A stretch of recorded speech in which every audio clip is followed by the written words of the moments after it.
नमस्कार, कल्पना voice channel में आप सभी का स्वागत है। आज की हमारी कहानी है देहाती सास।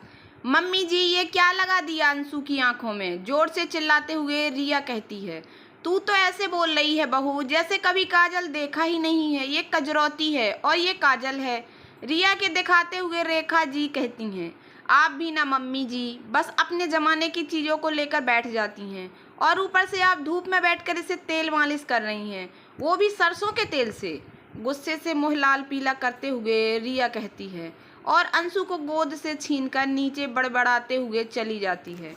रिया के जाते ही रेखा जी की आंखों से आंसू छलक उठते हैं, जिसे देखकर रेखा जी के पति राकेश जी कहते हैं, चुप हो जाओ भगवान, अब जिसको जितनी अक्ल रहेगी उसे तो उतनी ही समझ आएगी ना। ये आजकल की बहुएं ऐसी ही होती हैं, जिसे हर पुरानी चीज़ से दिक्कत होती है, पर डॉक्टर कुछ कह दें तो वो 100 आना सच और सही मान लेती हैं।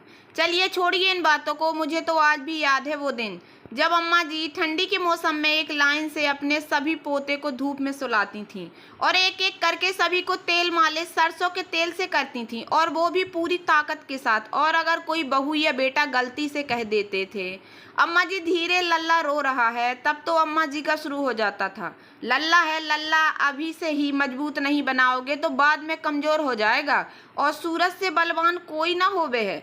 देखिए आज तक सब हिष्ट पुष्ट हैं। और आपको याद है रेखा जी काजल के बारे में क्या कहती थीं? अम्मा जी आंसू पोंछते हुए रेखा जी कहती हैं, सब याद है जी, कुछ ना भूली हूँ मैं।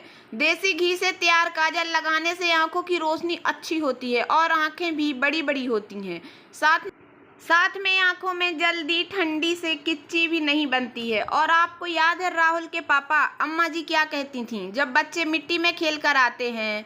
रेखा जी सब याद है, मिट्टी में खेलने से बच्चे का शारीरिक विकास होता है, और साथ में कहती थी जमीन पर पैर रहेगा तो पैर में मजबूती आएगी। कितनी सही बोलती थी अम्मा जी, अनपढ़ होते हुए भी सब कुछ पता था उनको। पर आजकल के बच्चे पढ़ लिख कर भी अनपढ़ों जैसी बातें करते हैं।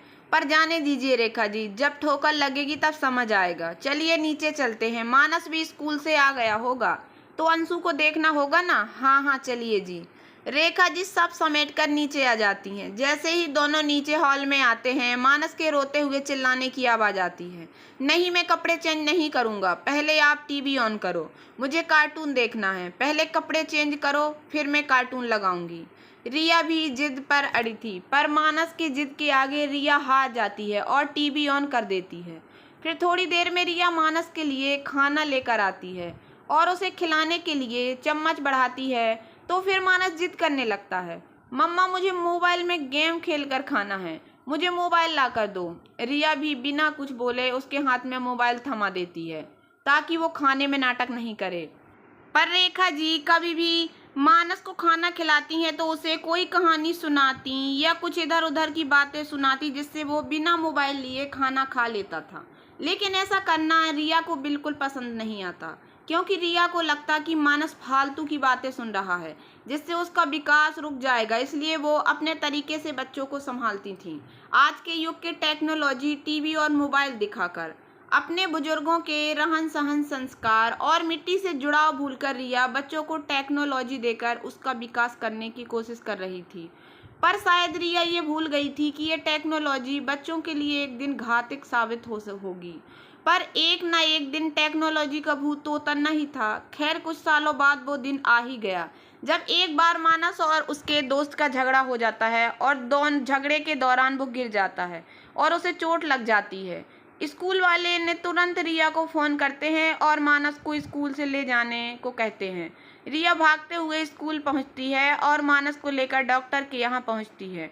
डॉक्टर तुरंत उसका उपचार करते हैं और साथ में डॉक्टर मानस से पूछते हैं, ये चोट कैसे लगी बेटा? 9 साल का मानस रोते रोते कहता है, डॉक्टर अंकल मुझे मेरे दोस्त ने मारा। पर क्यों बेटा, आपने उसे कुछ कहा क्या? नहीं डॉक्टर अंकल, वे सभी मुझे चिढ़ा रहे थे कि तुझे कोई गेम खेलना नहीं आता, सिर्फ मोबाइल का गेम खेल तू, उसी में अच्छा है, तू डफर है, इसलिए मैंने मारा। तो वे लोग भी मुझे धक्का दे दिए और गिर गया। ओह ये तो बहुत बुरा हुआ, पर आप आउटडोर गेम क्यों नहीं खेलते? आउटडोर गेम खेलना तो अच्छी बात होती है, आपको पसंद नहीं है खेलना? मरहम पट्टी करते हुए डॉक्टर कह रहे थे, नहीं नहीं मुझे अच्छा लगता है आउटडोर गेम खेलना, पर मम्मी मुझे खेलने नहीं देती और ना ही दोस्तों के साथ जाने देती है। मुंह बनाते हुए मानस कहता है, अच्छा आप बाहर बैठी, मैं आपकी मम्मी से 2 मिनट बात करता हूँ। क्या बात है रिया जी, आप मानस को बाहर खेलने क्यों नहीं देती?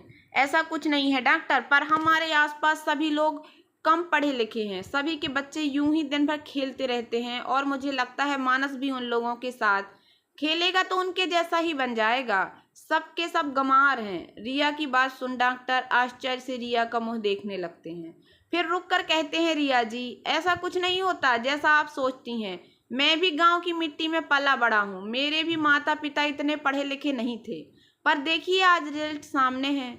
मेरा तो मानना है कि उल्टा बच्चे बाहर ग्रुप में ज़्यादा सीखते हैं, एक दूसरे के साथ कैसे बात व्यवहार करना ये भी जान पाते हैं, साथ में शारीरिक मानसिक विकास भी होता है। मुझे पता नहीं इससे पहले आप मानस को किस डॉक्टर से परामर्श देते थे, पर अब मैं आपको एक एडवाइस देना चाहता हूँ कि मानस को थोड़ा धूप में घुमाएं ताकि उसके शरीर को विटामिन डी मिल सके और हड्डियाँ मजबूत हो सकें।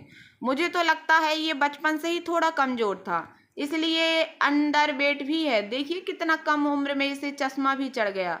पता है क्यों? क्योंकि आपने उसे बचपन से ही टेक्नोलॉजी हाथ में थमा दिया था।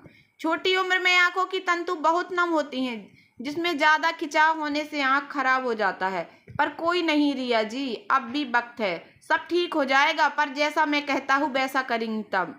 डॉक्टर की बात सुन रिया थोड़ी देर शांत हो जाती है, फिर कहती है, ओके डॉक्टर, आप जैसा कहेंगे मैं वैसा ही करूँगी। एक और, रिया जी क्या आप सिंगल फैमिली में रहती हैं या जॉइंट फैमिली में? मानस के भाई बहन भी हैं क्या? जी, सासू माँ और ससुर जी के साथ रहती हूँ और एक छोटा बेटा भी है 3 साल का। जब आप सबके साथ रहती हैं तब तो ये प्रॉब्लम नहीं होनी चाहिए। बच्चों को तो मोबाइल टीवी की आदत भी नहीं होनी चाहिए थी।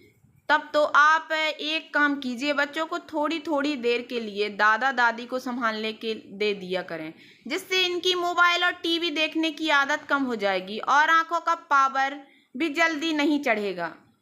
अपने छोटे बेटे को भी इन सब चीज़ों से दूर रखें। ठीक है, अब मैं कुछ ताकत की गोलियां लिख कर देता हूँ और इसे कुछ देर सुबह की धूप में खुले पैर घास पर चलने जिससे इसका तलवा भी फ्लैट फूट नहीं बनेगा और आंखों के लिए भी ठीक होगा। साथ ही डॉक्टर कहते हैं रोज सुबह या शाम सरसों तेल से इसकी मालिश करें, जिससे इसकी हड्डियों में मजबूती आएगी और बाहर कुछ देर दोस्तों के साथ खेलने दें ताकि शारीरिक और मानसिक विकास होगा। ठीक है कहकर रिया डॉक्टर के यहाँ से निकल अपने घर आ जाती है और जैसा डॉक्टर ने कहा वही सब करने लगती है, जिसे देखकर रेखा जी और राकेश जी समझ जाते हैं कि बहू को कहीं ना कहीं से कोई ठोकर जरूर लगी है, पर खुश थे बदलाव देखकर। तो दोस्तों, कैसी लगी आप लोगों को मेरी छोटी सी कहानी? अगर कहानी पसंद आई हो तो प्लीज़ मेरे वीडियो को लाइक कर देना, चैनल पर नए आए हों तो प्लीज़ सब्सक्राइब कर लेना और ज़्यादा से ज़्यादा शेयर करना। धन्यवाद दोस्तों।